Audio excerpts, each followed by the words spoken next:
Hello, welcome back to my channel. Yes. I did not stream the Barcelona game because I forgot the Barcelona game was. I didn't forget it was today. I thought it was like at 9 PM my time. It was 4 PM my time instead. So yeah, my apologies. But I am here for Club Brugge, of course. I won't get too late for that. Not all too quickly, at the very least. Let's see it. Here we go. Here we are. Hello, how are you? Patro Azen and local Temse players and staff members got head loss. What happened there?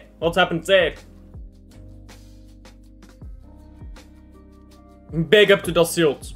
A real one. Do me a favor.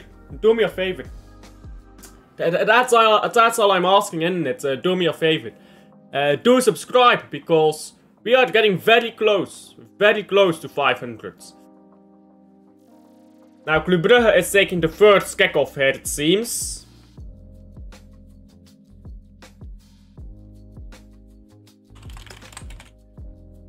It seems Club Brugge will take the first kick-off. 1 second, I'll get to chat when the game kicks off. And there we go. There we are.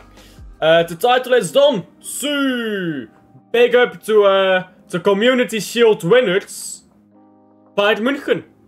Big up to Community Shield winners. Fair enough to Bayern München, isn't it? Because people talk shit about like the Bundesliga, yeah? Man City will be like 3rd or 4th in the Bundesliga this season.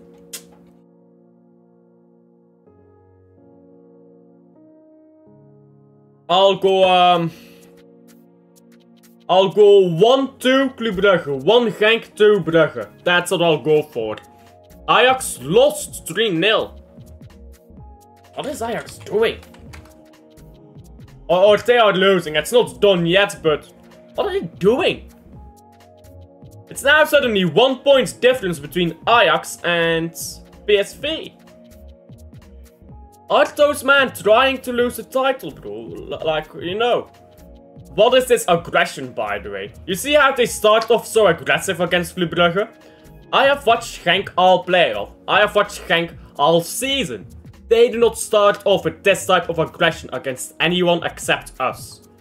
It's actually very annoying watching teams be this aggressive against you, and they never do this against other teams, and they get away with it. Like, we absolutely carry the coefficient for this country. They should start coming down on this type of aggression against Club Brugge, because so many teams here that I watch, you compare Genk right now, when they played Gent, there was nowhere near this level of aggression. Nowhere near, and with only 2 minutes in. And there's no protection against this whatsoever. I think referees should just crack down upon this. I mean, we carry this country's coefficient. We are single-handedly responsible for this country's coefficient not being below 10. Go check that statistic, that's true. We will be below the 10th in Europe without Club Brugge. So, and they just allow this type of aggression every fucking time. I don't get it. Same with Union. Look at that. I mean, Union is a different story, but look at that. Like, bro, they need to crack down upon that stuff, man. They need to crack down on that stuff. You remember the red card from, what is his name? The cunt, Burgess. You remember that red card? Should have been a red card every day of the week. Then get a red card. Like, come on. Burgess gets that a lot, doesn't he? Refereeing standards are in the mud. FC Barcelona has won 4-3 indeed in El Clasico. Bal to Vermont, they can't score. Yeah, it was Zoli's there on the far post actually. He can't get to the ball enough to score. Tottenham is playing apparently. Man United is losing to West Ham. Yikes. PSV remontada. Imagine if they win the title after everything that's happened. Zolis just missed the ball completely here, but Van Aken picks it up now. Zolis was, sorry, the Kuiper was standing there offside, just standing there looking around. Antwerp won a game. And Newcastle is beating Chelsea quite comfortably. Which I'm not sure if that's a good thing for us or not.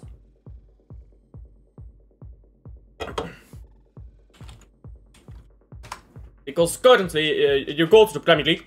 Oh, Liverpool is beating Arsenal soundly, by the way.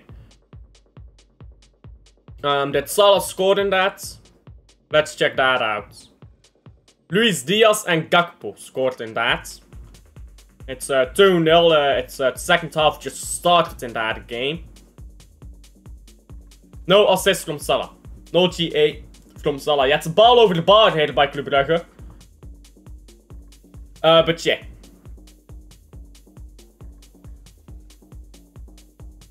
Full time in both of those games. Okay. Full time in that. So Chelsea is 2 points behind Man City. And Newcastle is 1 point above Man City. Newcastle play Arsenal. So assuming they draw and Man City win our game, that puts Man City on 68 points, which is above Newcastle. I mean, that's decent, isn't it? Ball on the right now, Club Brugge, into the box. Zolis doesn't get onto it, didn't quite curve back enough to him. Now ball into the box by Zolis, but it's piss poor, to be honest.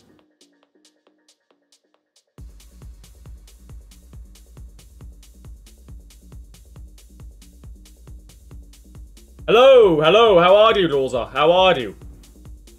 Feyenoord 2-3 against PSV. Noah Lang scored twice. Noah Lang scored twice. Imagine if they still win that league title. But oh, you cannot put to words how pathetic that is, can you now? Good, what about you? I'm good as well, thanks for asking. Now that answer can completely change depending on the result of this game. But for the moment, I'm good. For the moment, I'm good. Ordonez. On to Sikwe. Sikwe into midfield here with Onyedika, who goes into... poor football this. He went into midfield with just Shadi, who just tried to flick it on, but very poor football.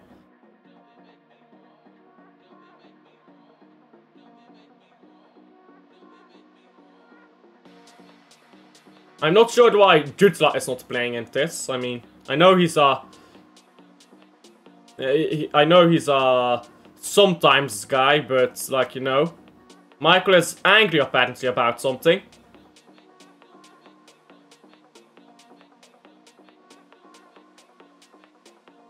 Ball on the right now for the Bar, for the Genk. Bar into the box. It's rolling through to Jakkers.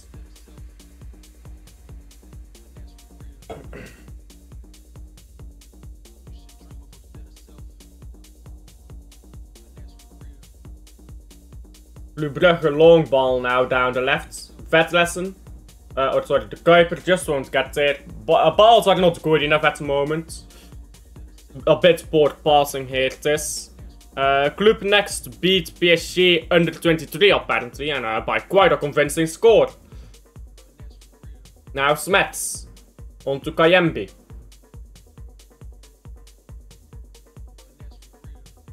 Long ball here by...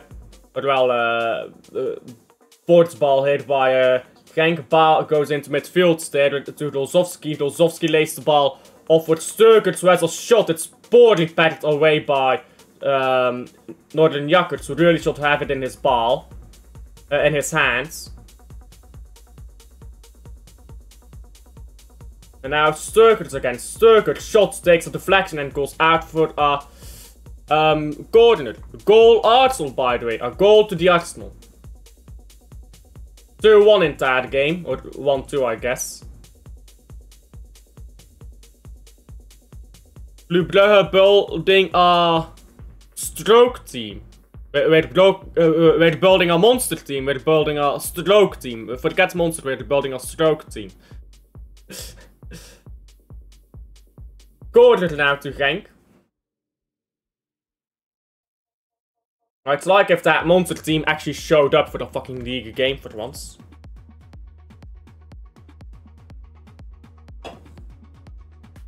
If we'd beaten Union just once this season, we'd be top of the league right now. And we've had our chances. Like, complain about this or that or whatever all you want. We should have beaten Union at least once this season. And we haven't. Full time, Ajax lost 3-0. There's absolutely no way. There's absolutely no way. But what are you talking shit about with Gent fans right now? We're second in the league right now. We're not much better. Like, I know they just lost 5-0, but we're struggling in this game. Now ball down the right here. And ball goes out for the throw-in. I know they lost like 3-0 today, but like you can't just talk shit about everyone. Like you can't talk shit about everyone else and then complain when you lose a game. You can't do that. Like that's not being humble.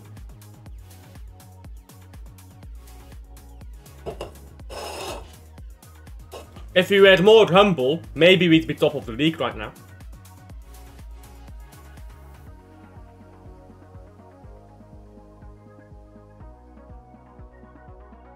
Ball down the right from Sikwe. Sikwe now into midfield and Vetlessen just flips. Terrible start here to this game and I'm already starting to see the writing on the wall. And I would not much like to lose this, because if we lose this game... Ba now loses the ball. Sikwe. Sikwe, ball up the pitch, it's out for... no, it's not, it's captain play. And it will go out for a throw-in.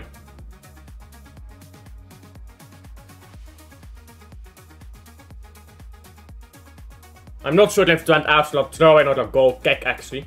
Yeah, it's a goal kick, not a throw-in.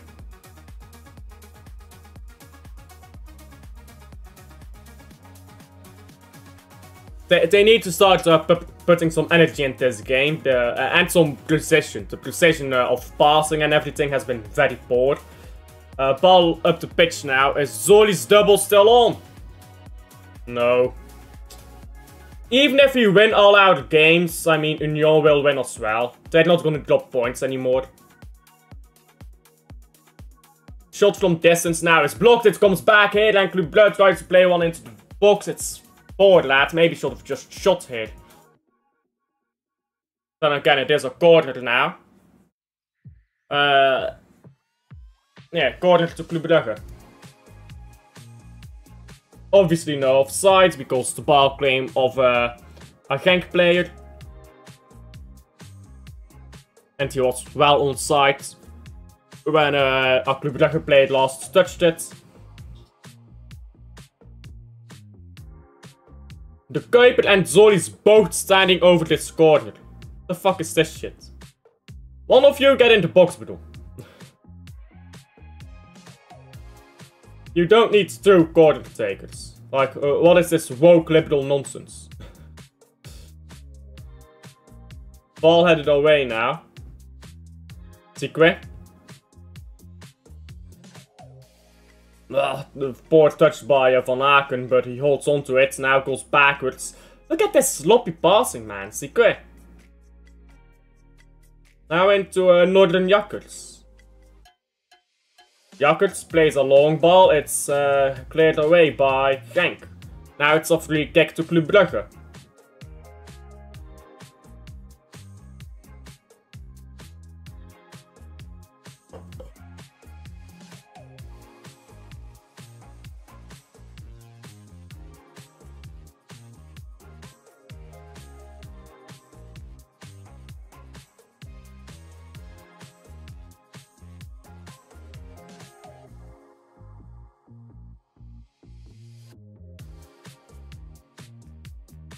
Free kick to Brugge now. It looks like we're about to boot this ball up the pitch. Yep. Straight into the box. It's a poor cross though.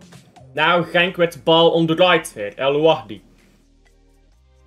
Trying to play it up the pitch.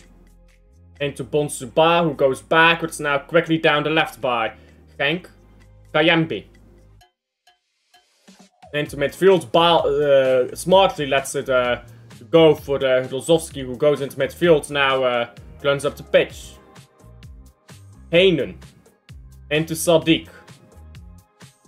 Ball onto the right. Sturkers.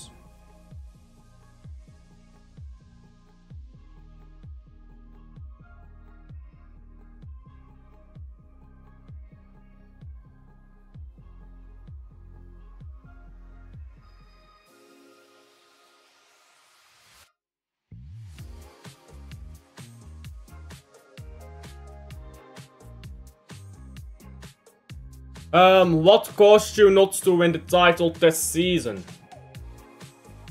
Not having a striker.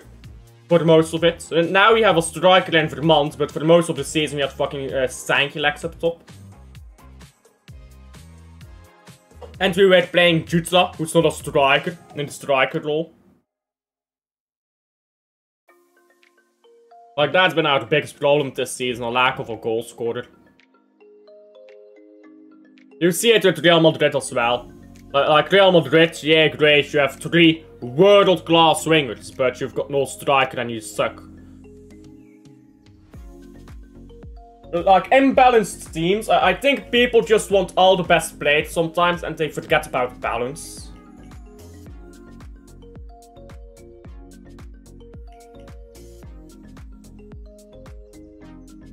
Like, no matter how good the names are in a team, without balance, it's dog shit by default. If a team lacks balance, it's always gonna be a bad team, even if it's the 11 best players in the world. Kayembe now, back to Penders. And sometimes you just need to do simple stuff. Sometimes 4-2-3-1, which is very basic. I guess 4-3-3 is the old basic formation. Go with a 4-3-3. Get a balanced 4-3-3 and get really good players in each position. But make sure they each know that position. You're gonna have a banging team. But nobody does that anymore.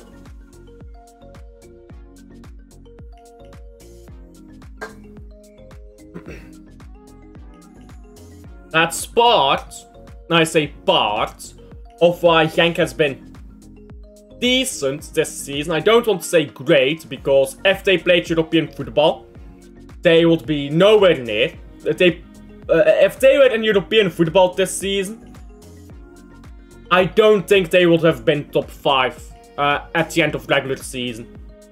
You can tell every single week where they had to play twice a week, they were terrible. And like that's just something that Belgian football needs to correct a lot more for. But that's something separate. That's something separate. But staying on point, Genk was good this season, even though none of the individual players are that great. Like, okay, they've got some good players. Rozovski is a good player. Tolu Arogdare, very solid striker. Bonsuba, I like him. No homo. But like, you look at that back four. Kayembe, Smets, Sadiq, El Wahdi. All of them are very average. You look at Sattelberger, for example, who's playing right now, Sturkers. These are very average players. Kretsas on the bench, very average. Oh Young-Yu, who's like the bench striker, a very average player, but they're balanced. They are balanced. So when you've got that balance, you just overperform, I guess. And now, you get that type of balance with good players. And then what is overperforming with good players? Overperforming with a good team means winning the double. Means winning the treble. Something like that. Now, I'm not saying Club Brugge to win the treble, but like, I'm just saying in general in football. When you overperform with really good players, you win multiple trophies as opposed to one trophy. And we did not create the situation to overperform with these good players because we did not create a balanced team. And you don't need a striker for that, but if you don't have a striker, you need a false 9 system or something of the likes, or you need a 4-4-2. You don't need strikers when you play 4-4-2. You can have just 2 forwards and 2 midfielders who provide the width, and then you push up your fullbacks. And then you have midfielders. You have one midfielder usually who sets deep and then one who pushes up higher. But like, you don't need an out-and-out striker, yeah? To be a balanced team. But it's the easiest to create a balanced team with a striker. It's the easiest to do that. And even then, take for example, take teams who have won the title using a false 9. Let's start with Man City, I suppose. It's mostly Pep Guardiola's teams who have done this, isn't it? Take Man City, for example. Man City, they did not win a title with a false 9. De Bruyne played as striker.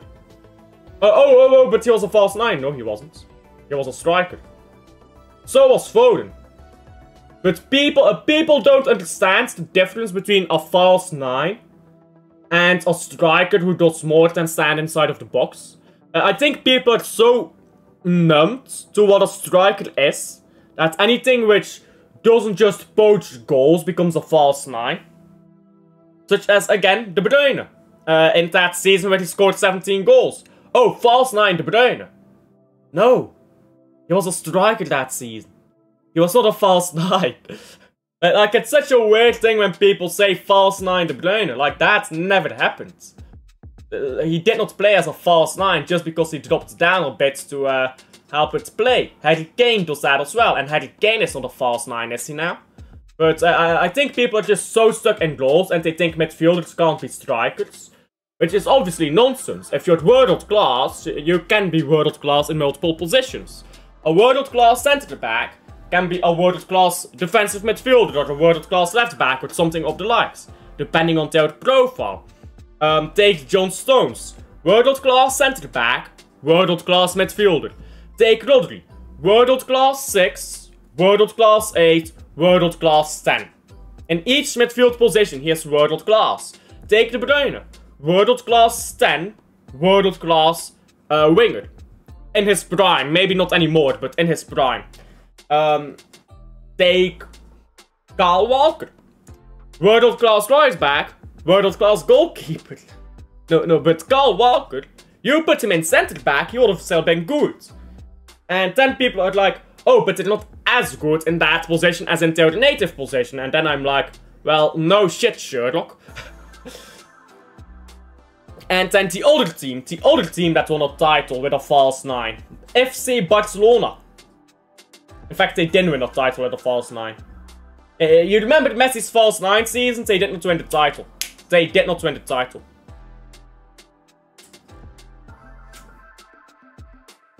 I don't think they will get relegated.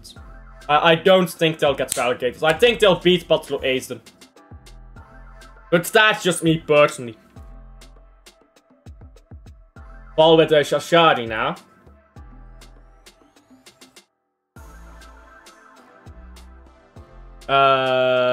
I'm praying Visser give a red card to Genk. Gotta call to referees. Prepare the brown envelopes, you know, like that, bro. Get the brown envelopes out. Get it done, bro. Get it done. Brown envelopes don't happen anymore, do they now? It's all digital now. I guess brown email. I guess that might be racist now. By the way, nice banner by Sequib, but Vermont immediately lost the ball and now it's just getting run through here in midfield. It's a bit embarrassing that. Ball down the left now, Sturkers. Well, down to the right for Genk.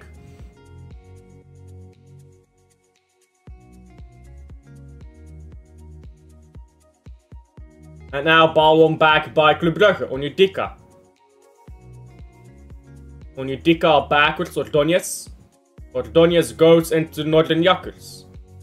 Northern Jakkers plays a ball long. It's headed away in midfield there by Genk, but it's won back by Club Brugge. Now ball in midfield. Van Aken heads it backwards to Onyedika. Onyedika gets the ball into Ordonez. Sequest high up the pitch, but doesn't receive the ball. Brugge now into Van Aken with the ball here. Talk about the European Games mode. I want to hear that. Right. Right. I'll show you guys in a second here. If I can find it. If I can find it.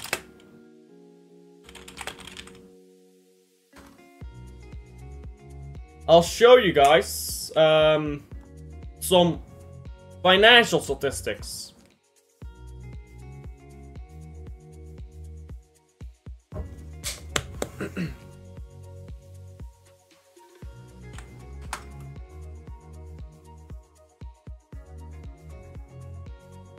Ball on the right here, Tolu. Still Tolu. Okay, so let me show you some financial statistics. This is from the Premier League website, so the quality is pretty low. In fact, I'm not sure if it's from the Premier League website, but the statistics look about right from what I can remember. So these are some statistics, and this is from the treble season. I thought this was from last season, it's from the treble. Okay. So, if you look at this year, how much does relegated Southampton receive in this season? They receive 103 million in total payout. Manchester City receive 70 million more.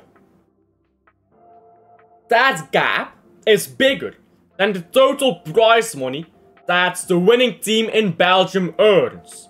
If Club Brugge wins the league title, they receive, I believe it's 34 or 35 million now. It used to be 30, a flat 30, but it's increased. I believe it's 34 or 35 million now. Correct me if I'm wrong. But it's something like that. So let's say 36. Let's go with 36 million. The gap between Premier League teams and total Premier League money payouts is bigger than the amount of money that the Belgian League champion makes. The financial gap is so big, that Man City can buy an entire team of Southampton or of the bottom of the league's quality to have on their bench. That is how big the gap is. That is not factoring in sponsorship deals, which are an incredibly absurd amount for the top of world football. I promise you, yeah, Club Brugge, Sint-Truiden, Southampton, these are three teams, two Belgian teams, one of them facing relegation, or just barely escaping relegation, the other finishing second in the Belgian League this season. Two completely different situations within the Belgian League. And then you compare that to the financial situation of Southampton or Wolves or something like that. These sponsorship deals will be closer in value than the value of a Manchester City sponsorship deal, than the value of an Arsenal or Liverpool sponsorship deal. Because they'll just be that big.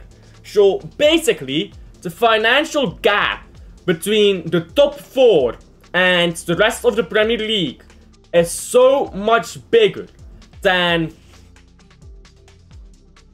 the gap between the Belgian League teams, like the top of the Belgian League and the bottom of the Belgian League, that whereas the Belgian top team can't just buy two whole teams, one starter team and one backup team, a Premier League champion can. And because of that financial gap, you are able to beat mid-table teams with a B team. It is impossible It is simply impossible to buy a B team in the Belgian League that can beat the mid-table teams in the Belgian League. The financial gap is not big enough. The financial gap is simply not big enough. In the Premier League, that financial gap is immense. You can easily do it if you're a top team. In the Belgian League, you simply can't. So this means when you are in Europe and you have to play twice a week, all season, that means that you are now going to compete against teams who have to play less than you. So okay, your starting 11 may be better, but your bench is a lot worse. So you're forced to play a starting 11 that will eventually get tired. And they will not have to do this because the other teams are not in Europe.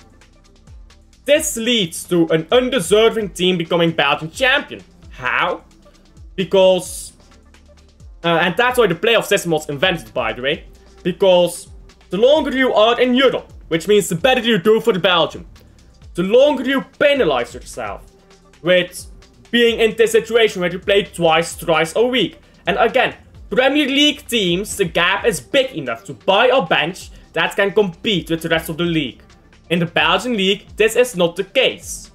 So, you can buy a decent bench. You can't buy a bench that will beat the mid-table teams comfortably. You just can't. It's impossible. Don't tell me this or that or it's an excuse. It is impossible. That's not an excuse, that is a fact. That's a fact of how money works. It's impossible to spend 500 million money every fucking week if you have an income of 200 a week. You get what I'm saying? So, people need to understand that difference. And if you look at the Portuguese league, Liga Portugal understands this difference. And they have a system in place where no Portuguese team will ever play 2 games in 5 days. In 5 days, I believe it is. Except for the business end of the season. But that's separate, because then every team is playing twice a week. So it's nothing to do with Europe. And they have a system where no team will ever, at any point in the season, play 3 games in 7 days, I believe it is. Whereas Club Brugge has played 3 games in 7 days for a lot of the season. And again, this causes Club Brugge, clearly the best team in the league, to become tired because of European games. And there you go, we've scored! Vetlessen, 1-0. That's a fucking good goal. That's a jolly good goal, as they say. 1-0. Liverpool has gone level, by the way, with Arsenal. Arsenal scored again. I guess everyone is scoring right now. But yeah, that financial gap, you need to understand the financial gap between the leagues. Between teams within leagues to understand why these reprieve periods are necessary. I need to make a more concise video on this at some point. I don't know the words to explain this concept to someone who doesn't understand economics, because, by the way, you don't understand economics, by the way. Just throwing a wrench in there. If you did not study economics or accounting or something of the like, you don't understand economics. I promise you, you don't. I thought I understood economics until I went into accounting. I promise you, you don't understand it. So, I don't know the words to explain into a dumbed down system. So that people who don't understand economics at all can understand. But I think if you understand a bit of football economics, you should understand what I'm saying, even if I explain it poorly. I need to make a video at some point, properly explaining the difference.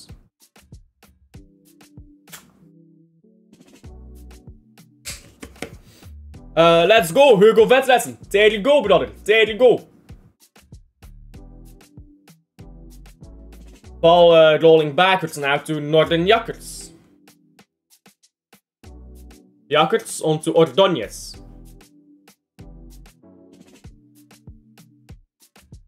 Ordóñez down the left. Club Brugge holding onto the ball and going back again. Northern Jakkers once again.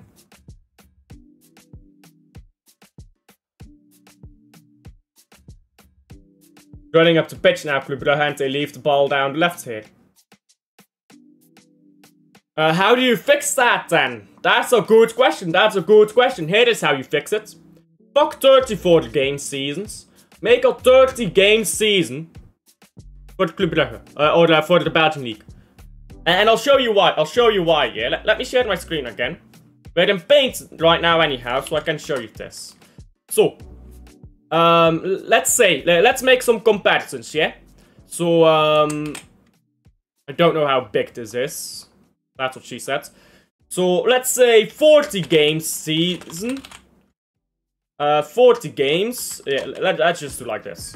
40 games, 34 games, and 30 games. So, these are seasons of different lengths, right? These are seasons of different lengths.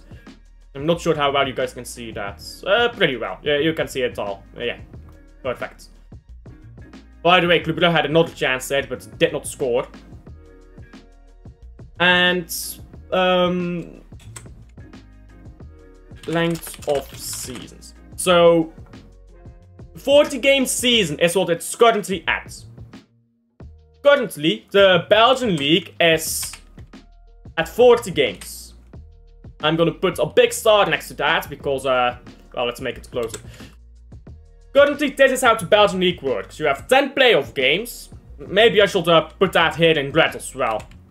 In red, 10 playoff, 30 regular season. It S stands for regular season. Let's make that small. Okay, there we go. Regular season. There we go.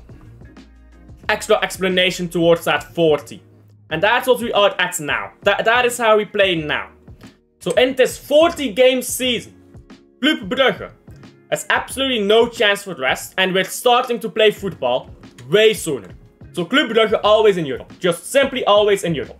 The lowest position of Club Brugge since the turn of the century has been 4th place. Go look that up. Since the turn of the century, the lowest position of Club Brugge has been 4th place. Club Brugge is always, and I mean always, in European football. So Club Brugge, okay, you're in European football. You're playing 40 games every season. Now, you can't rotate. So how many games are you playing with your starting 11? 40 games. And those 40 games, you add a minimum of 8 Champions League games. You add 5 cup games because Club Brugge always goes deep into cups. And you're already at 45 plus 8, you're at 53. You're already at, sorry, 53. Yeah, 53 games. Now, 53 games as opposed to other teams in the Belgian League. Let's say they play... And Club Brugge played 55 games, by the way, this season, at the end of it. And we had the Belgian Super Cup as well, so that's 56 games. Yeah, so Club Brugge played 56 games this season, but we'll go with 53 games, just for argument's sake here. With these 53 games, how do you rotate? You don't really, because I explained earlier why you don't. So you have to play your starting 11. So how much rest do you get? 0 rest. 0 rest. Because you're playing 2 to 3 times a week. You're playing 2 to 3 times a week. In a 34 game season, first 6 European games, you get rest. What does that mean? Last 2 European games. Last 2 European games, if you get that point. So let's say 7th to X number, X European game equals no rest. So that's problematic, because okay, you can do decent in the league. You get 6 games of rest as opposed to 0. But this is the best, because in your first 10 European, I'll just do UEFA games. Your first 10 UEFA games, you get rest. Okay, so that means 11th onwards equals, that's like the round of 16. Round of 16 or quarterfinal. If you qualify in the top 8, that's quarterfinal. So Club Brugge could be in the quarterfinal and get rested for every Champions League game before that quarterfinal. Every game before that quarterfinal, Club Brugge could be rested. As opposed to not being rested at all when only getting into the round of 16. That's different. Red card, by the way, for Genk. There you go. There you go. So that's difference. It's why the playoffs hurt Club Brugge. Because again, you go check right now. You go check right now. Every time Club Brugge drops points, it's after the European game. It's after the European game. Go check it. Club Brugge doesn't drop points in normal games against teams in this league. It just doesn't happen. No matter how much Belgian league fans try to delude themselves that their team is better than Club Brugge, they're not. So, and no matter how much they try to delude themselves that Club Brugge will drop off, when the playoffs are gone, again, they won't. So, in this system, yeah, this is what we're shifting towards. We are shifting towards this. And great. That is maybe 3 games less where Club Brugge drop points. That is maybe 3 games less. Let's say 1 draw and 2 defeats less. So, what is that? 7 points extra? That's not enough. This, however, this is like 4 or 5 games. Let's say 2 draws, 2 defeats. Now you've got 8 points. Let's say 2 draws, 3 defeats. Or 3 draws, 2 defeats. Let's do that. Now that's 9 points. So that swing is massive. But when you do this here, when you create this system where you can rotate adequately, you create a system where you have a fair champion. Which you don't right now in this playoff system. Not because of the points being halved. The points being halved doesn't change anything. You still have to beat the biggest teams. It doesn't change anything about fairness. What changes the question of fairness is the way the league is set up with resting and stuff. Dortmund absolutely spanked them, man. Ball into the box now by Club Brugge, it's cleared. Real Madrid fans, yeah bro, Real Madrid is done, isn't it? 0 trophies in the year that Kylian Mbappe finally joined them. Arsenal red card, and red card Genk. Oh, Arsenal took a red card, yay. Who took a red card there? Mikel Merino. Also the one who scored. Second goal, not third goal. First goal was Gabriel Martinelli. 2 times yellow. Now it's a yellow for Onyedika. Rafael Onyedika pretending not to know what he's done wrong. Typical Onyedika stuff. Excuse me, typical Onyedika stuff.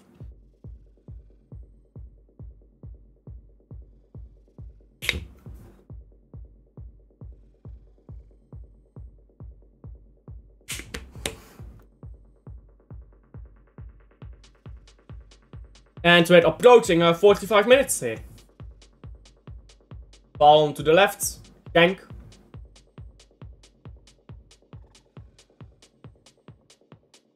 And Onyedika wins it back. Sequin now into midfield. Onyedika again. Into Mechelen. Visit FC now robbed Genk. Nah. I prefer Vergoten. Vergoten is my manager. My referee. Get Vergoten a Union Saint-Gilloise game. I beg. Vergoten Union Saint-Gilloise. Red card immediately for Union. And then they lose. We will be there. We will be there, guys.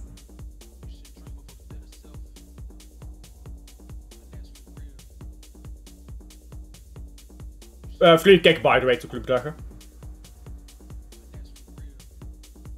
And Genk looks a bit staggered. It's only 1-0 though. It's only 1-0. Like, I know they've got a red card, but 1-0 can always be leveled. Especially at home.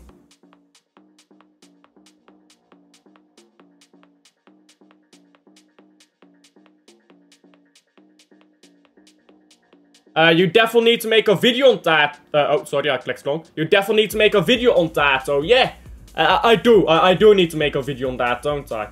Ball into the box now. It's headed onwards. Prediction: Dendert against Leuven.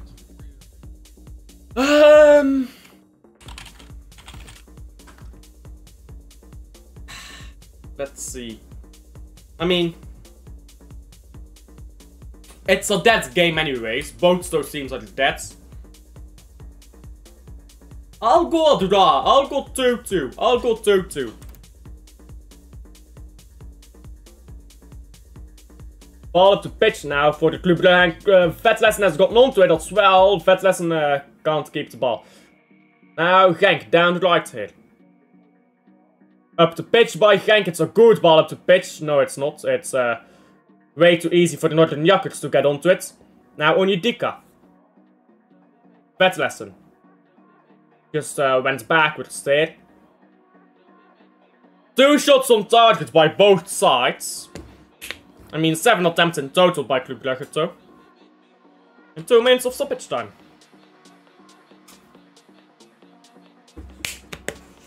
Another goal to kill off this game would really help. I mean, it won't really kill off the game though, would it? But like another goal to make the game more comfy. So that we can defend a bit deeper and attack freely, but like without pushing up as many bodies.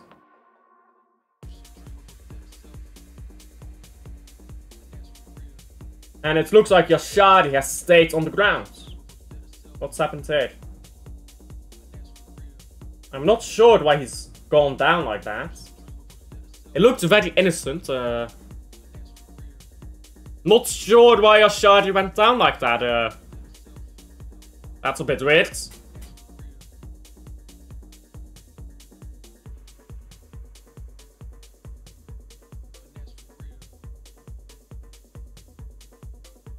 I'm not sure why he went down like that. He just went like, and then fell to the ground. Like, that's a bit dramatic.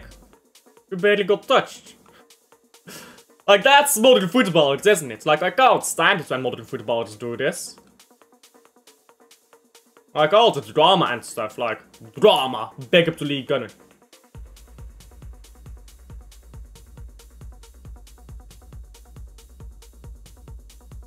And ball backwards once again to the Kuiper, or to Yashari from the Kuiper. Or Donetsk. I think we're just gonna play out this first half. No point in trying to go for a goal now. Just play out this half calmly and mission complete, I guess, for the first half. Ball on the left here for Genk, but it's gonna be half time. And half time, 1-0 to Club Brugge. Very good goal, Vetlessen. Very good goal, Vetlessen. A bit of a dull game, really. A bit of a dull game at large portions of the game. Just nothing really happening. Everything being a bit slow, sloppy. Club Brugge started off very sloppy. A lot of misplaced passes. Weird, really. Well, weird is the wrong way to say it. Dumb. Dumb challenge by Smets to get that red card, and Club Brugge at the moment cruising, but that can be deceptive. That like cruise control over the game can be very deceptive. That just like this, that can switch.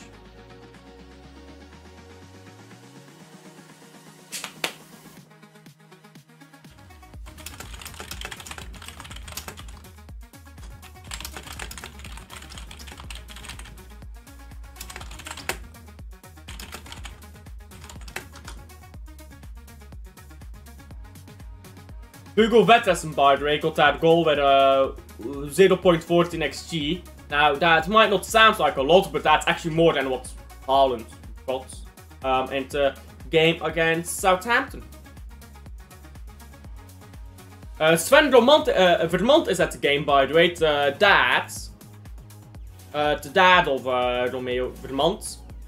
Now, Romeo Vermont has not given the best showing so far in this game, actually. Let me close that. Romeo Vermont has not been the best showing this game, but again, a solid striker. Even in these games that he's a bit less, it's like he does more than I think Gustav Nielsen does. I think Gustav Nielsen is a very good focal point at times, but that's where it ends. And I feel like Romeo Vermont can develop into that focal point a bit more. He's not as tall, but like he can develop more into that. He can develop more into a holder type of striker. Type of striker. An Aguero type of striker. He's very much Aguero-esque, I guess. Like if you compare him to Aguero, the type of goals he scores, the readiness he has in the box and stuff, the holder play he's capable of, it's very Aguero-esque.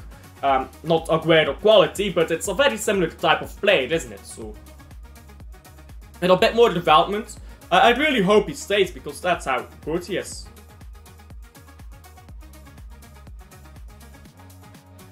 But let's check what games have said here in, I guess, every competition. We're about to go through every competition known to man.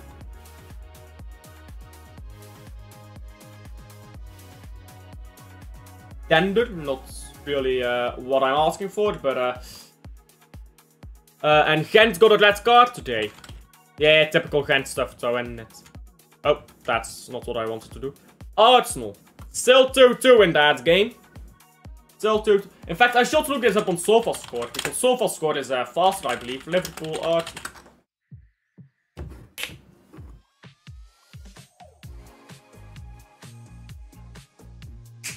Yeah, see, they're about to go into the 94th minutes. 94th minutes. And here it's still behind, you see. You should use SofaScore. Fuck Google. Use SofaScore to find these games. It's going to tell you a lot more and it's going to be way more up to date.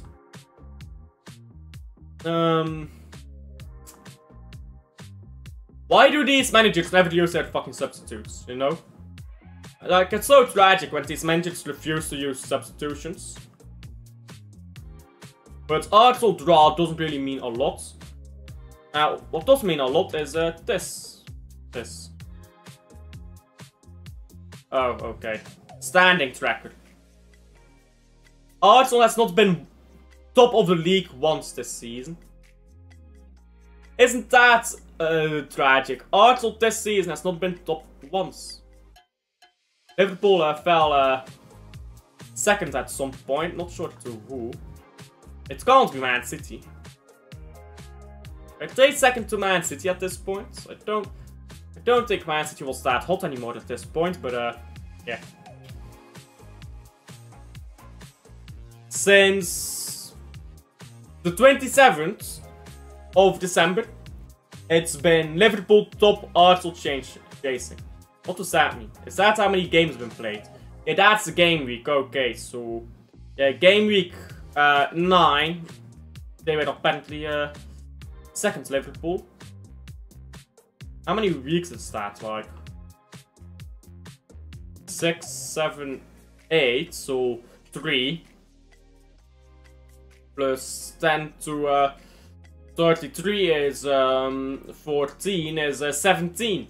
17 weeks top of the table. Now, obviously, that's like plus another 5, so 22 weeks on top of the table.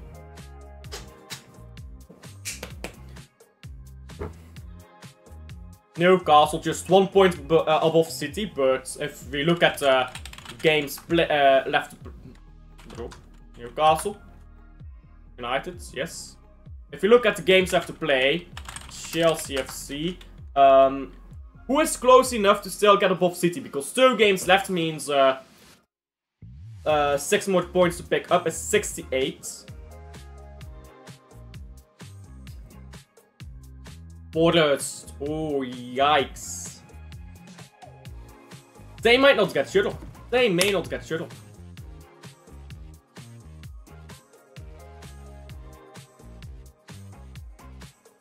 Goal difference. Goals scored and head-to-head is the tiebreaker, by the way.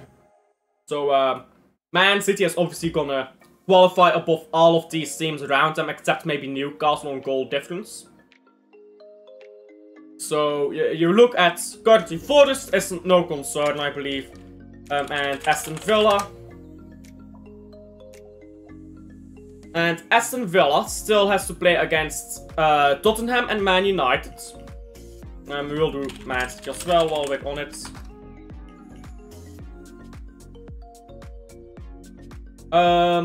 Newcastle, I want to see your games. But sorry, that's Chelsea that I needed. I want to see their games. So they still have Man United and Nottingham Forest. Again, not quite relevant there, Forest. So it doesn't matter what Forest does, it's more so what Chelsea does. And Newcastle has Arsenal and Everton.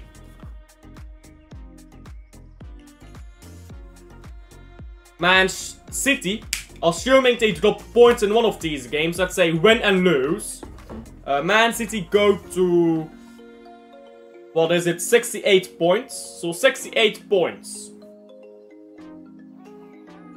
That means Newcastle will be above them, because I believe Newcastle, if we go back to their other games, they beat Everton, so Newcastle will be above Man City. Chelsea, 65 points. I believe they'll be above them. I think they'll pick up 4 more points, puts them on 69. Aston Villa. If Aston Villa goes above Man City is out of the top 5.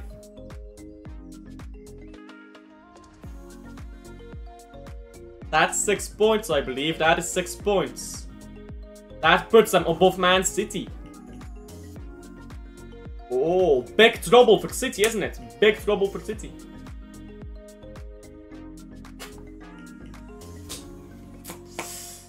I think City is done. Bro, I think City is dead. Dead and dusted. They need to win their last 2 games. Anyhow, fuck the Premier League. Let's go to La Liga.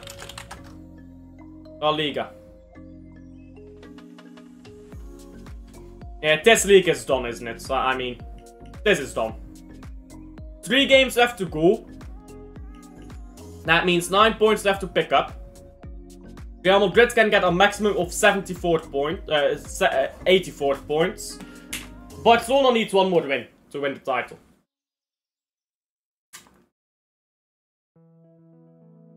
Nottingham Forest 2-2, by the way, with Leicester City. Yeah, we got 755. Big up.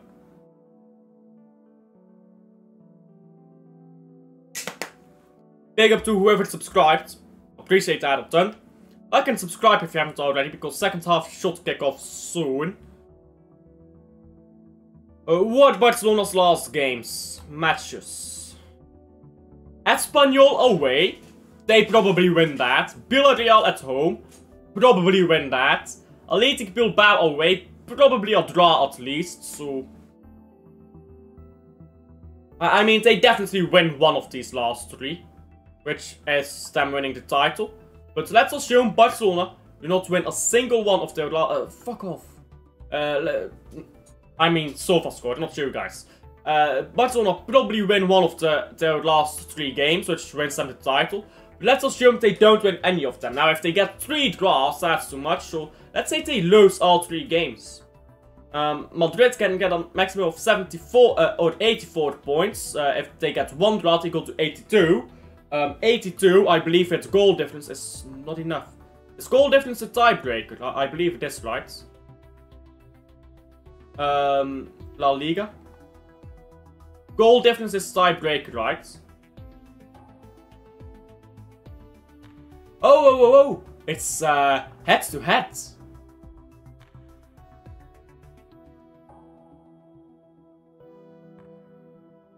Okay. So it's head to head. So Barcelona win. If Real Madrid drop points even once. Assuming Barcelona lose every game. Real Madrid still has to win all their other games. Or they don't win the title. Now if they play Mallorca at home, I believe they win that. Sevilla away can be difficult. Sociedad at home, they should win. So I guess there is still a title potentially there. We're stretching on the dart, aren't we?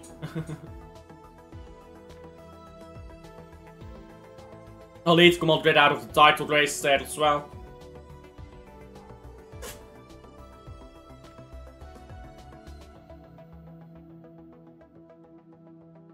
Does that not mean, but no. They don't win the title with one more draw. No. With 2 more draws, they secure the title. Barcelona needs 2 draws into the last 3 games to win the title. Guaranteed.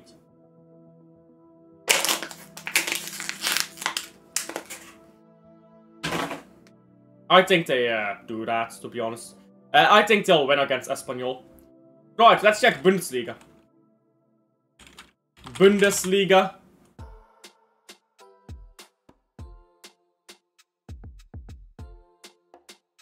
I mean, this is dead, who cares? But, I guess Dortmund has slithered their way back into, top 5. They are now just narrowly behind Freiburg. Which events 2 or more teams have an equal number of points. The following rules break the tie. 1 goal difference, 2 goals scored. What if this is... That's not a lot of tiebreakers, is it? Like that is not a lot of tiebreakers. Second half starts soon, by the way. I think Dortmund probably gets 4th, to be honest. Who do Freiburg and Tottenham? Dortmund, sorry. Freiburg and Dortmund, who do they play? By the way, let's check this. Word sustained another injury, of course he did. Assist words, there you go. Assist words, there you go. Yes, 10 goals, 12 assists. Bro, I don't care what you say about his performances, those numbers. Look at these numbers. Fuck the... his performances. Bro, look at the numbers. The numbers speak for themselves. He does this season in, season out. He has gotten 10 assists or more 3 seasons in a row. We're not going to count an injury season here. 3 seasons in a row, 10 or more assists. Back-to-back seasons, 10 or more goals. It's a bit silly when people don't rate him, I believe. Because, okay, performances I get you, but... Numbers, man. Look at these blatant numbers. What was I looking at here? Freiburg FC. Does the second half start yet? Not yet. Freiburg plays against Holstein Kiel and Frankfurt. Dortmund plays against... Holstein Kiel as well. Wait, Dortmund has only 1 game left? Wait, what? Did I see that wrong? Okay, oh, it's the final day of the season, okay, my apologies. So Freiburg play against Frankfurt and Dortmund play against Holstein Kiel. So Dortmund win, probably. Which gets some 4th. With 2 goals over, or 2 points ahead of Freiburg. Now Freiburg needs to win against Frankfurt. That's tight. By the way, let's say they win 1-0 against Frankfurt. And Dortmund win 2-0. Let's say they win 3-0. Let's say Freiburg win by 2 goals and Dortmund win by 2 goals. Frankfurt is 5th then. So Frankfurt can't just flop off here. They need to give it their all. Oh, second half began. Oops. Second half began here. Let's change the screen. Fuck's sake. Let's get the correct one here. Are you gonna do a second half? Yes I am. I am going to do the second half. Luke has not sent me any links, so I'm not gonna go on his channel if he doesn't send me the link, obviously. Luke is live, big up to him. Gabi Alonso zegt, I'm leaving. Yeah, he said, yeah, I'm leaving. Fuck this shit. Yeah, second half has began. My apologies. I was waffling about other leagues, looking at like league tables and stuff. Club Brugge now, ball with Ordonez. And back into Mechelen, Ordonez again. Backwards to Northern Jakkers. Jakkers into Onyedika. Onyedika leaves it here for the Mechelen, who boots it up the pitch for the man to get there. Oh, he will. What is Pendix doing? Pendix should come out for that. But the man almost got onto that. I thought Pendix would run out of his net and clear that away. He was always going to get there before the Mant.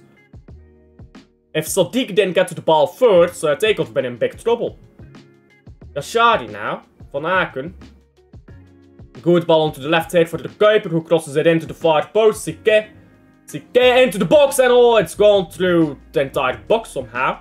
Northern Jakkers just dropped to the ground for some reason. A bit weird. Oh, he was run over. What is Veteresen doing, by the way? Sticking his hand out like that. Should not do that. Like, VAR exists, bro. You're not going to score the handball. You're not going to score the hand of God anymore. VAR exists. Not sure why you're going to bother trying. The Kuiper now. On to Van Aken. Ordonez. Ball from Sique is flicked on, but nobody will get to it. Oh my days, this Genk team is sleeping. And Zolis goes onto the ball. It's a free kick, say the referees. But this Genk team is sleeping. That's never a free kick. That's terrible refereeing. That's not a free kick. That is terrible refereeing. Barely a touch. They're always gonna dive to get that free kick, but they should not give that. Ordonez.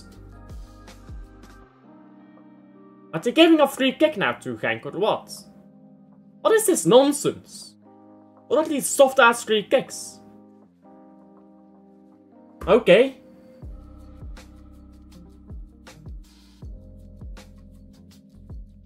Ball up to pitch now, Bon Suba. I was watching Barcelona earlier, in El Clasico.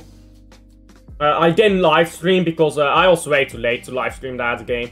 I only started watching in the 80th minute because I didn't know it was at like 4 PM.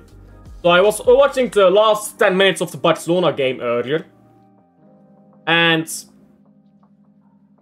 for some reason they disallowed the goal from Fermin Lopez because the ball touches his hand, and it's like, it's such a clear spirit of the role versus letter of the law thing. And you don't really have spirit of the law anymore in football. It's so dead. Hugo Siquet takes a yellow card.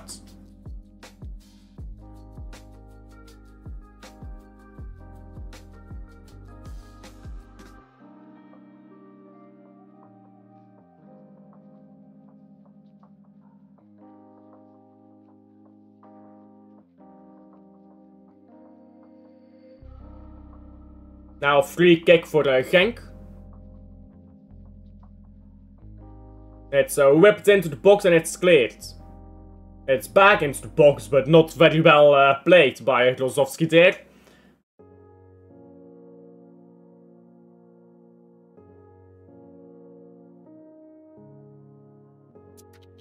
Club Brugge now.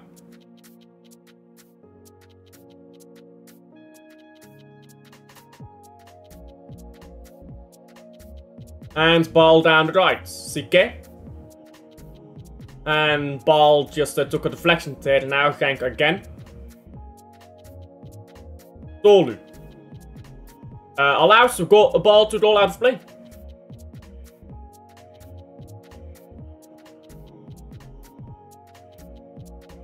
Cornered by Genk.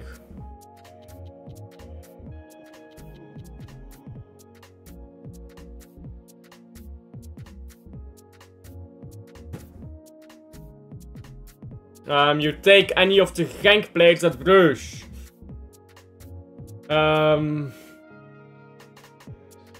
Not really, to be honest. And it's not because they don't have good players, but like, I mean, their players are just not Club Brugge level. Like, look at the way they collapse in the playoffs. The moment that they have to play the same amount of games as everyone else. These players are not good. They look good when they play once a week against teams that play twice a week. But when they have to play thrice a week against teams that play twice a week, they clearly are not as good. So, Tolu, Ponsuba, those are the only two players at Genk that I really rate at Club Brugge level. The problem is we don't need a striker and we don't need a left winger, we need a right winger. So maybe I would take Ba. Maybe I would take Ba. And that's it. I don't really want any bench players from them because their players are too good to be on the bench. They won't want to be on our bench. But they're not good enough to start, you get me? They're like in that in-between stage. And the ones that are good enough to start are not the positions that we need.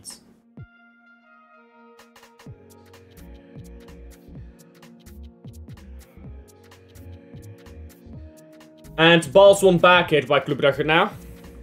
Oh! Dender wins 3-0. Or is winning 3-0. That game is obviously far from done. It's only just started, that game, in fact. What minute is that game in now? Yeah, 28 minutes currently. They've scored twice. Well then. Good days for Leuven. Or I guess not so good days for Leuven. I guess absolutely pammed and destroyed. Sad days. Alexa, play Despacito.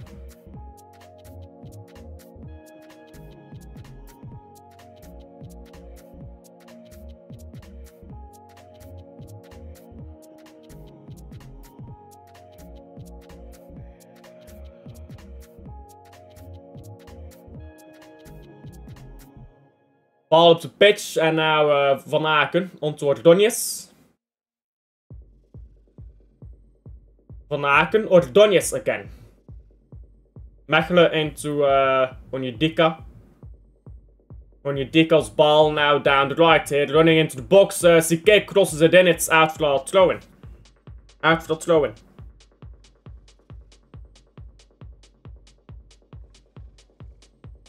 CK.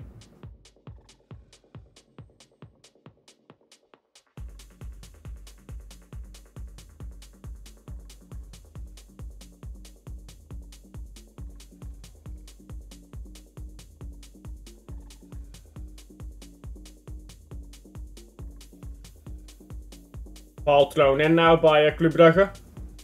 Vermont. Loses it to Kayembe. It's up the pitch now. Onyedika does well. Mechelen clears the ball up the pitch now. It's after a throw-in to Genk. And we're just kind of watching something, I guess. We're watching something. It's nothing meaningful though.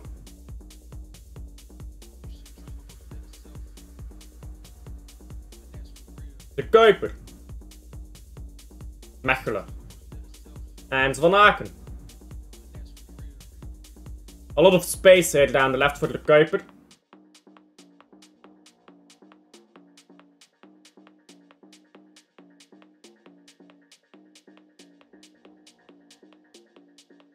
And then the left scores again. Should have watched that game, I guess. Then they're balling out right now. Is that the last game of the season, by the way, for Dender? I'm not sure. Standings. Okay, no. It does go to 40 there. But this is game week 38. Same with this league, this game right now. This is game 38. So 2 more games after this. Anderlecht in Lotto Park. And KA Gent and Jan Bredel. And Union play against Antwerp. Do they play Antwerp in St. Gilles? Or do they play them in Bosul? Leuven is that. That's what Leuven is. Yeah, okay, so Union play Antwerp and Bosul. And they play the last game against... Let me check that again.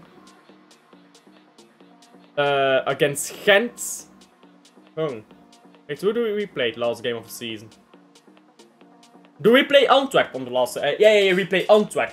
So we play Lotto Park. Club Brugge play Anderlecht in Lotto Park. And Antwerp in Jan Breidel. Union play Antwerp in Bosuil. And Genk in St. Hills. There you go.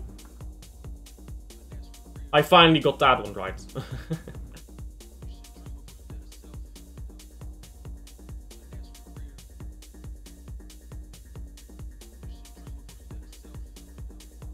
Club Brugge, the second half has not really been sharp. Again, another goal to really make this game a lot more comfortable. That would help. We are playing against a back three, so... Tolu now running up the pitch and quite poor man marking here by the Kuiper. Now shot straight onto Northern Jakkers. And Club Brugge holding onto the ball. They break quickly though. Look at Elowahdi though, how much space he has. And how poor Club Brugge is in getting back. Like, it doesn't matter that you've got a man up when you're that poor in getting back into shape. Kuiper into midfield here with Mechelen. Mechelen gives the ball into Onyedika. Who goes backwards now to Yashadi. Yashadi goes to the Kuiper. The Kuiper. All the way to Northern Jakkers again. Van Aken.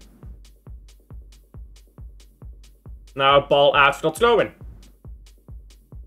Obviously to Club Brugge, even though Genk want to take it.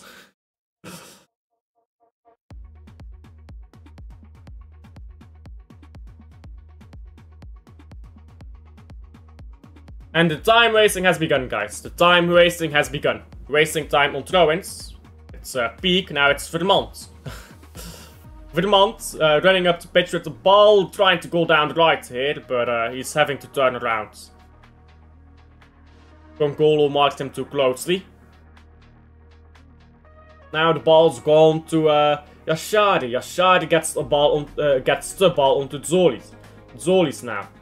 Ball back again to Van Aken. Now Yashadi again. Van Aken receives the ball from Yashadi again. Now Van Aken. Van Aken plays it sideways. Now Brugge trying to go down the right. They cross one in. And, oh, Zolis gets the ball down. Try to turn and shoot on the half volley. That's always going to be very difficult. Sometimes he wants to shoot too much. I think Vettlesen there is not happy with Zolis shooting. I think Vettlesen wanted Zolis to lay the ball off. Now Bjorn Meijer is coming onto the pitch for Hugo Sique. And Jutla is coming onto the pitch for Onyedika.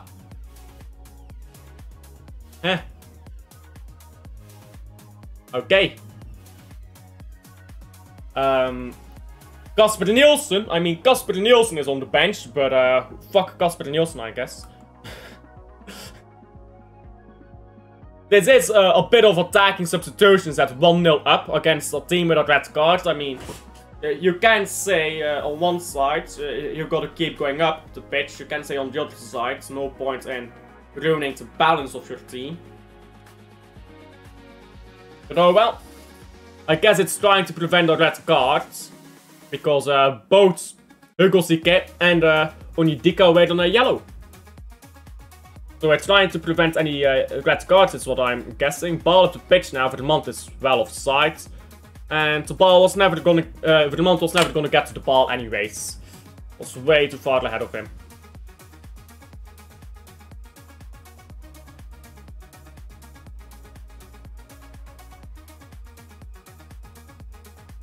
Ball up the pitch again.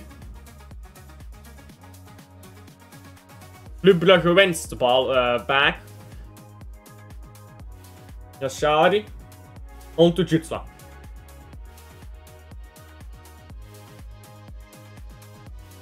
Van Aken.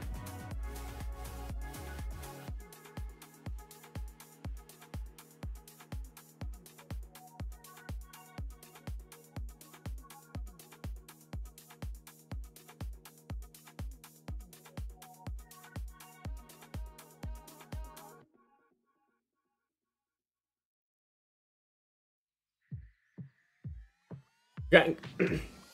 Excuse me, Genk holding onto the ball now.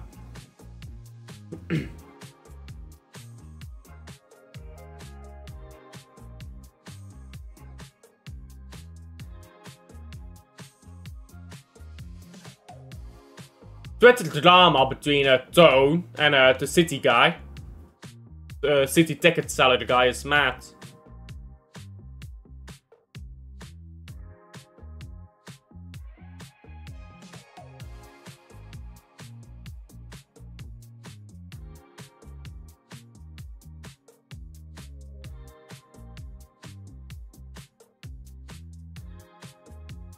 Ball won back here and now by Club Brugge.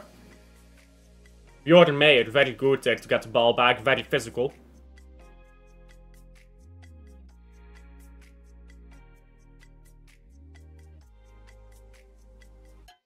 Oh, ball comes down right side for Club Brugge. Club Brugge going up to pitch. And oh, shots gone wide. Oh, that was suddenly a moment of quality from Zolis. Just ball from Jutla here, played very well onto Zolis. Zolis goes past his man. Then goes past Congolo, but his shot goes wayward.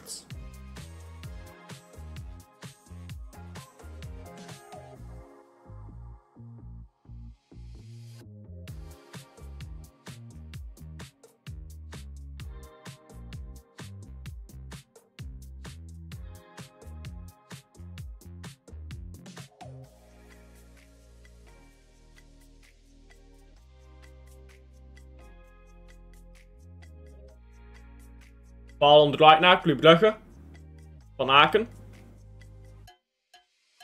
Who is DMing me?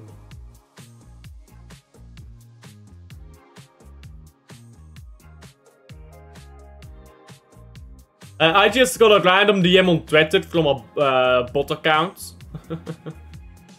Okay, block and report. Blocked and reported. Bam. Come. There you go.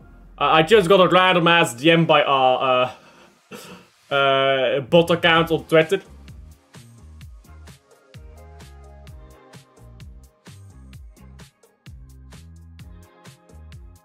Ball down the right now for Brugge.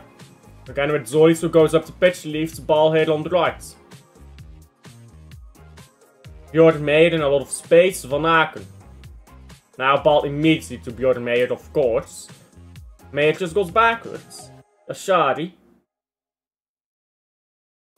Mechelen and Ordonez. Once again ball on the right, Van Aken. Yashari is there, Yashari gets the ball now. Yashari into the box. Meyer into... Oh! Vetressen! Vetressen's shot is blocked. Yashari. Van Aken again. De Kuiper. Zolis.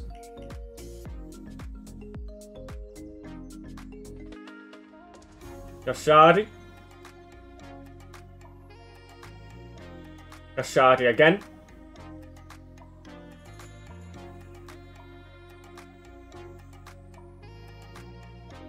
And Yashari again.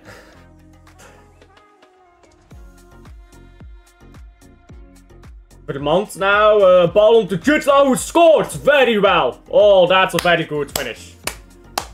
That's a very good finish. Applause that, motherfuckers. 2-0. Beautiful finish that by Jutla. And that should be game done. Obviously, 30 minutes left. Give or take, give an extra time, or stoppage time. It's a 2-0. Red card to Genk.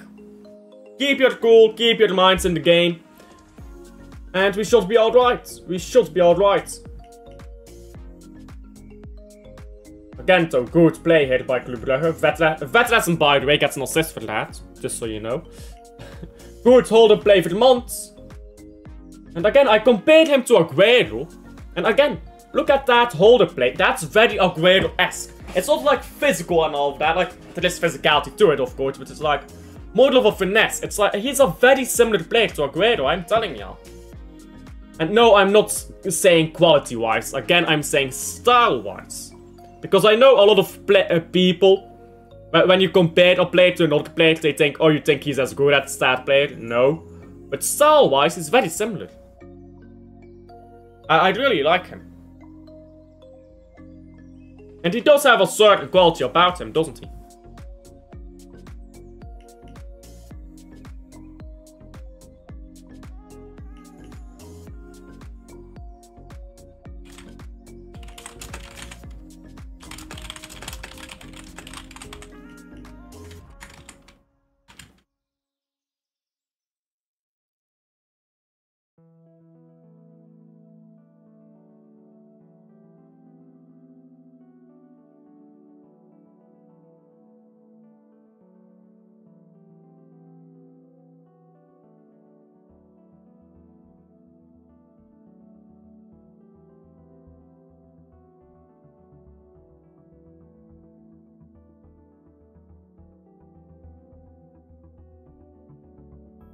Ball to pitch again by Club Brugge.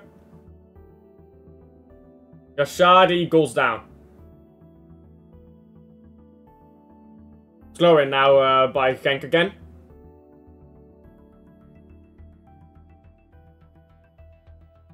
Gongolo. Gongolo again. Just walks up to pitch here, gives it down the left. Now ball up to pitch and shot goes over the bar. By the way, Club Brugge has won every game not played against...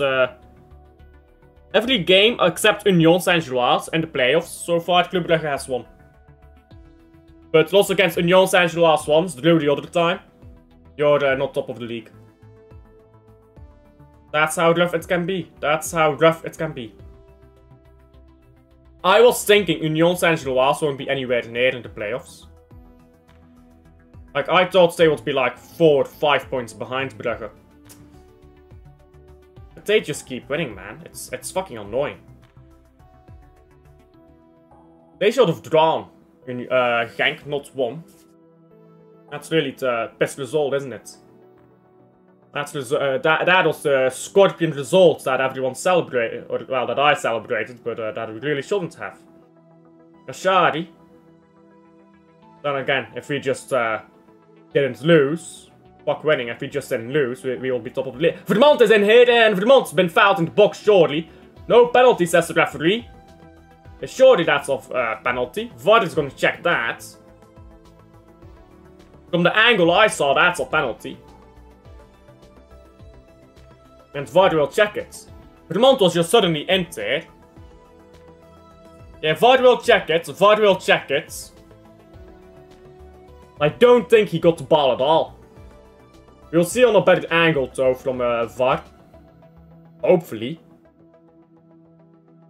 Currently nothing is coming on that VAR is checking. Obviously they do check everything even if it doesn't come on screen, but... Ball won back very cleanly, by the way, by Mecheleter. Very good that. Now long ball by Club Brugge. Romeo Vermont is not Superman. He's not going to fly onto that ball.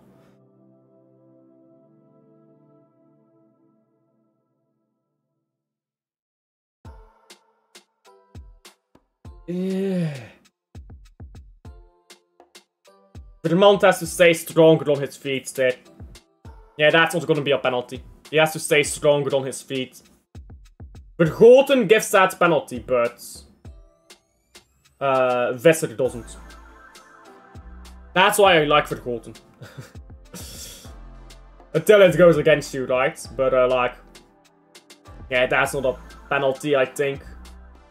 Vermont has to be stronger on his feet.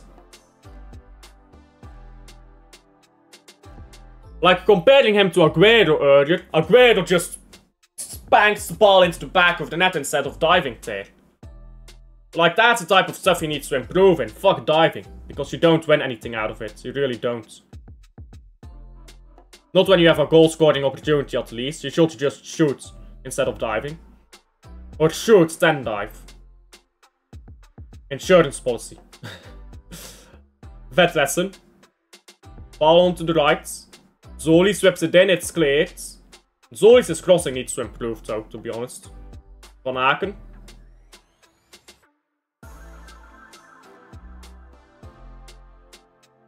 Mechelen again. Now Bjorn Meijer. Meijer goes backwards to Mechelen again.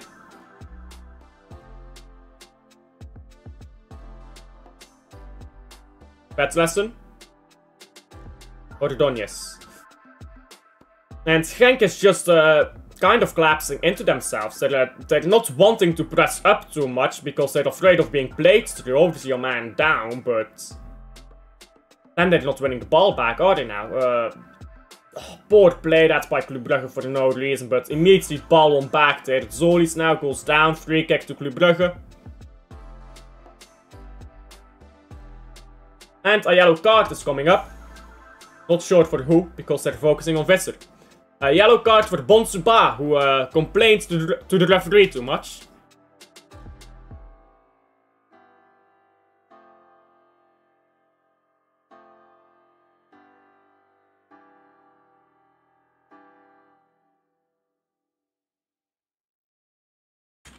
Oh yeah, what ended up happening in that Liverpool game? 2-2. 2-2. Fair enough, I guess. 2-2 and in both the games they played this season.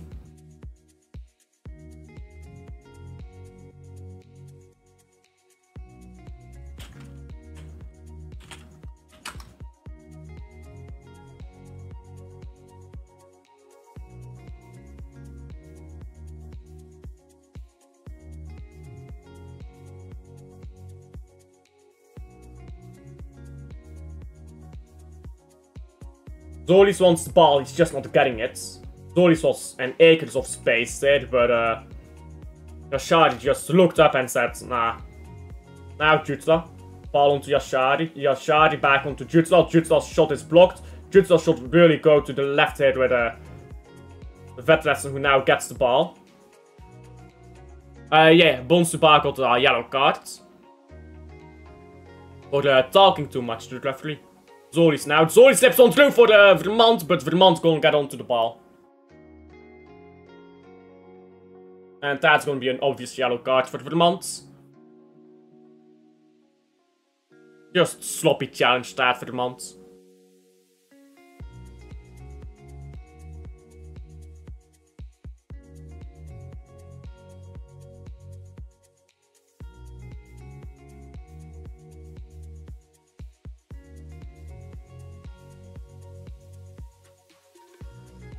Yeah, sloppy challenge that, very sloppy. He should just shoot on it. He tries to turn with the ball, but like obviously in the box you can't do that. He should just shoot it first time. Or control it, turn on it, and then shoot it. Not trying to turn over the ball, but turning the ball around and shooting. You understand the difference, you've played football. I'd assume.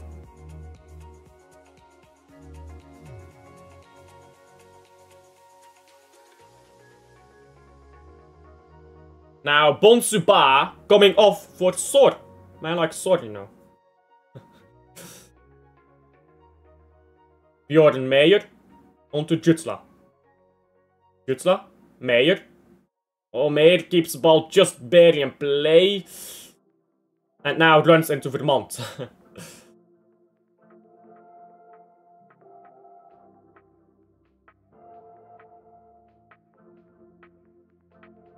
Genk on the left here now.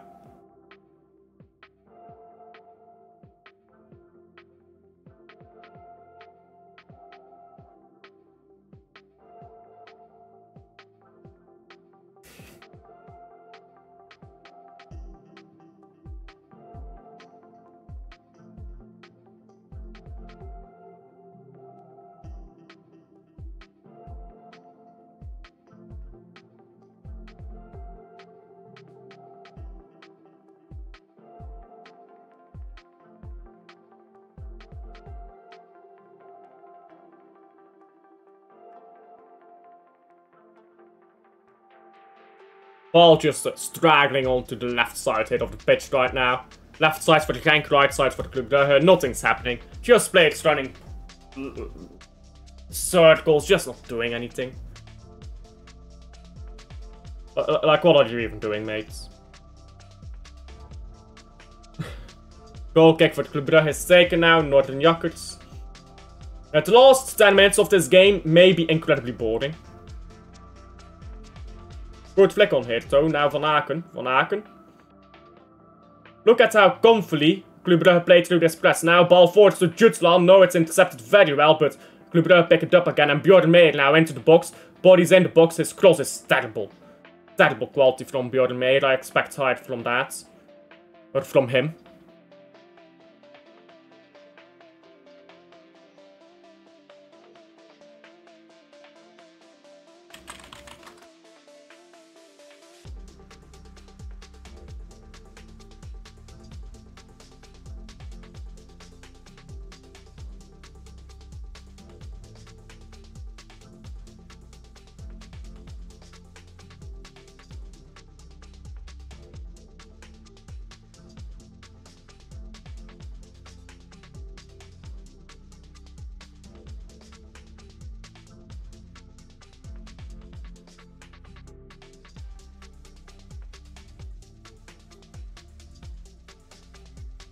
Genk has lost the ball here.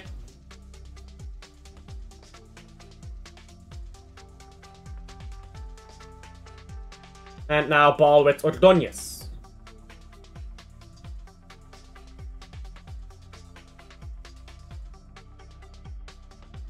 Van Aken into midfield. Now Meijer. Meijer into the box and it's gone through everyone. Bad lesson, lets it go out for that throw-in to Genk.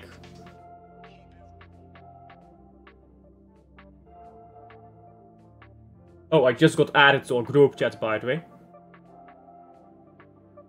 Oh yeah, it's from Zeer. Big up to Zeer. Yeah, big up to him. And Van Aken is being substituted off. Standing ovation, anyone? Standing ovation? Let me mute this group, so I don't like to dampen. Fuck's sake, how do I mute this? Alt-8. Yes. That means always. I'll check on it every morning, I guess.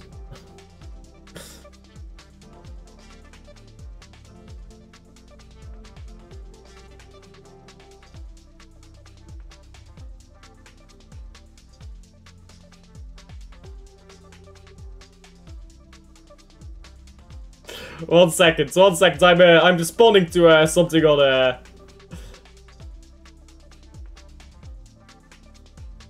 I'm responding to something quickly on what's it called? WhatsApp.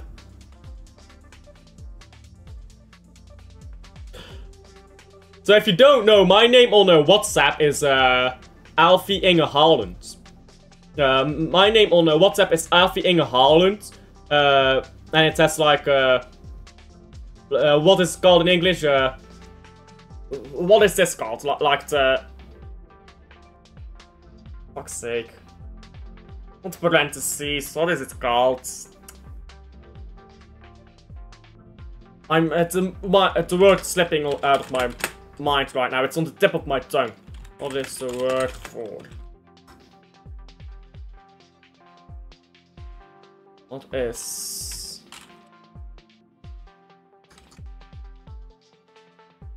what's this called, bro? Yeah, what is this called? Smooth brackets, there you go. Okay, it is parentheses. It is parentheses. Okay, there you go. I'm fucking retarded.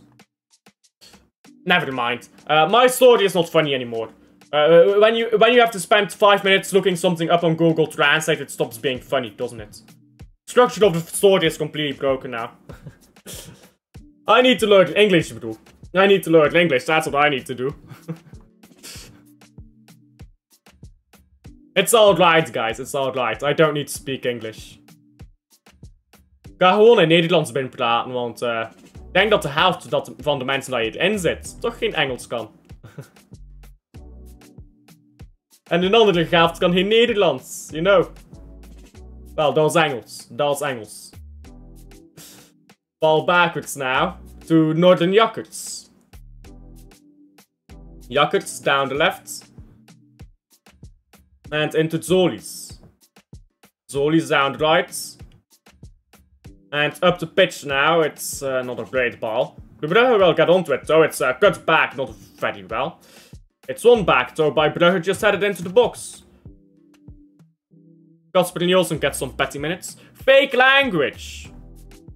You are Forest Dutch. You are the Mountain Dutch. That's what you are, Mr. German. Mountain Dutch. Hold that, you're Mountain Dutch. You are Austria without the identity. You are Austria without personality. That's what you are.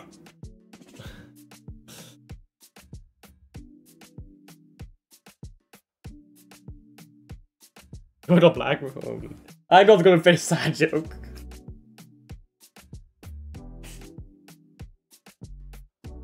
Oh, dude. Oh, dude. I'll send it to you on Discord. I'll DM you on Discord, Donsfield. 1 sec, I'm DMing you on Discord.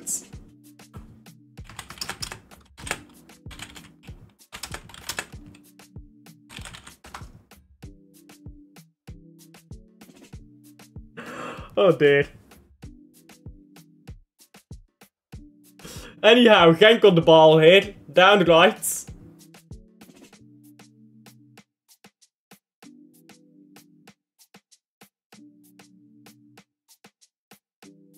Now Sadiq. Sadiq on the ball. Say it on stream. If I say that on stream, I'm cancelled, you know. I say that on stream, Brugge already done, and it ain't even started yet. I ain't even gone to 1,000 subscribers yet. If I say that, I'm fucked, you know. Can't be saying that shit on stream. Oh, Club Brugge loses the ball here. Genk going up the pitch. Shot is blocked. Very good defending. Now Vetlesen loses Yashari loses the ball. Genk going up the pitch again. On to right here with Sterrenberg, who goes into nowhere. Jutla picks up the ball now. And long ball forwards down the right here. Just shoot, mate. Just shoot. I'll try to cut over the ball. What is this? Zoli's. You do weirdness sometimes, you know. You do weirdness sometimes. Sterrenberg. And Club Brugge almost won the ball back again. Almost is not enough though. 5 minutes left in this game, plus stoppage time. Not too much stoppage time, I think. Maybe 4, maybe 5 minutes, maybe. I don't think there'll be like 6, 7 minutes though. Gustav Nielsen now. I mean, Gustav Nielsen just came onto the pitch. He can get a yellow card. That's fine. That's fine. Milk them cards, bro. Milk them cards.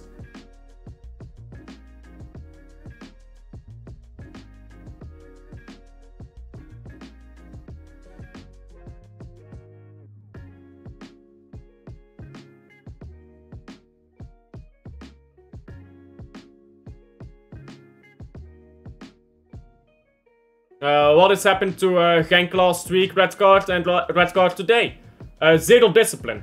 You see how many penalties they conceded? No penalties. No discipline, sorry. The amount of penalties they concede, the amount of red cards they pick up. They lost their heads. They lost their heads. That's the problem. They can't keep up anymore. So now they just get aggressive every game. Aggressive, and they can't.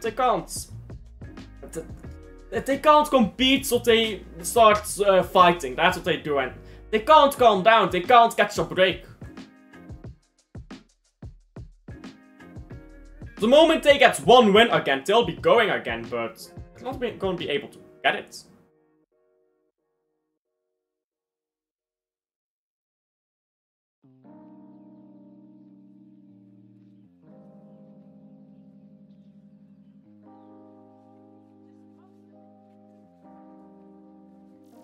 So many people, by the way, think that Words is going to buy it for some weird reason.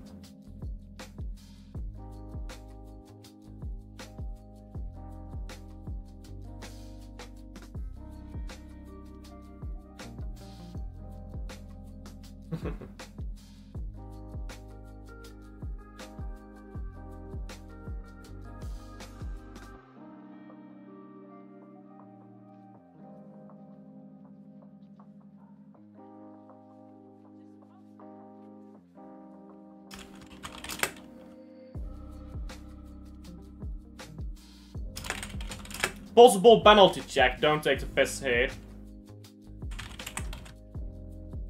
Yeah, play on. Play on, says the referee. They are checking for the penalty. I've literally no idea what they could even be checking. Don't take the piss, man. Ball into the box now. Cleared. Well, not very good clearance. So now Yashari.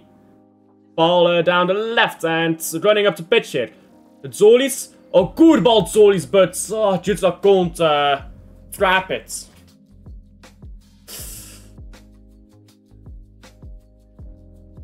That was a very good ball though by Zolis.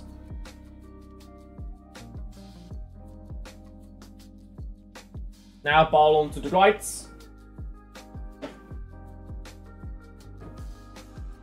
This game is almost done. One more goal would really kill this game off. Just one more goal, that is all I ask. So really, finito, por favor. No more chances of any weirdness. But don't push up too much either. What are you doing, Mayor? Just giving the ball straight back here to Genk. Now free kick again to Genk. Very sloppy this right now. Come on, play a game out. Play a game out. Come on.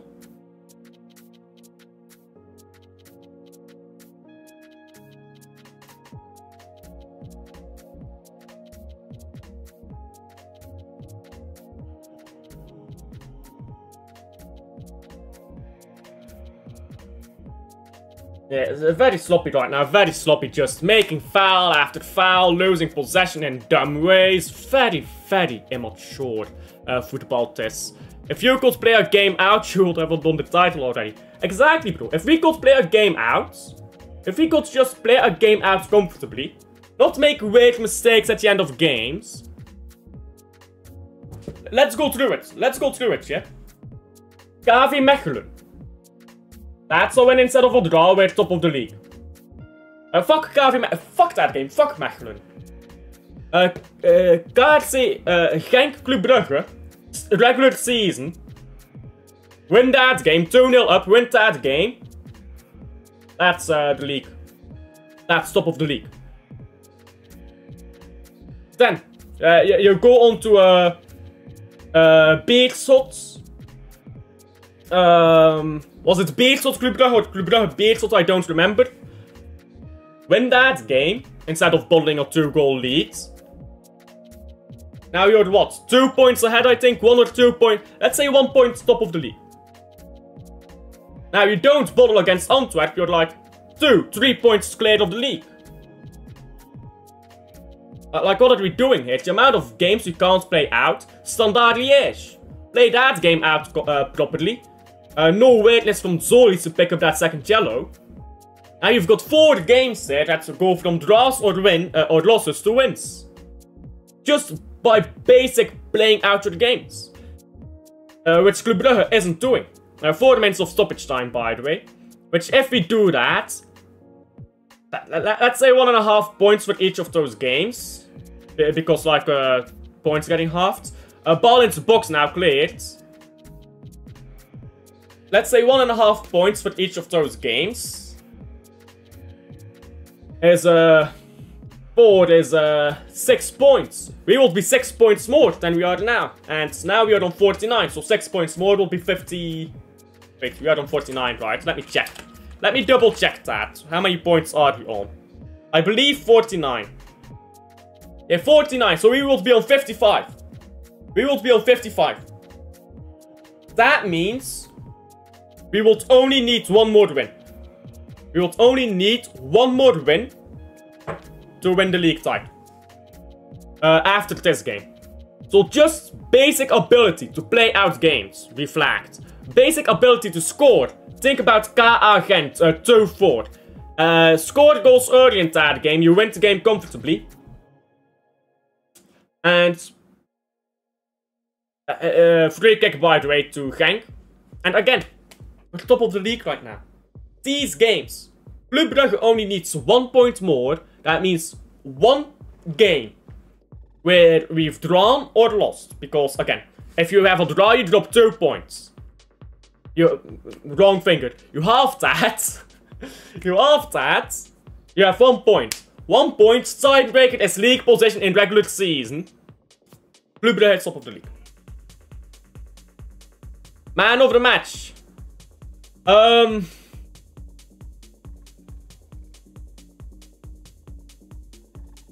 Well, it's been a very dull affair, to be honest, but I'll go maybe Zolis. Zolis has had a bit of a weird one at times, so Vetlesson has been solid this game. I guess Vetlesson 10. Vetlesson is my answer. Now Bjorn Meyer. Plays the ball up the pitch. It's a good ball up the pitch. Now ball into the box. Zolis, and it's almost an own goal. Was almost an own goal there by Genk.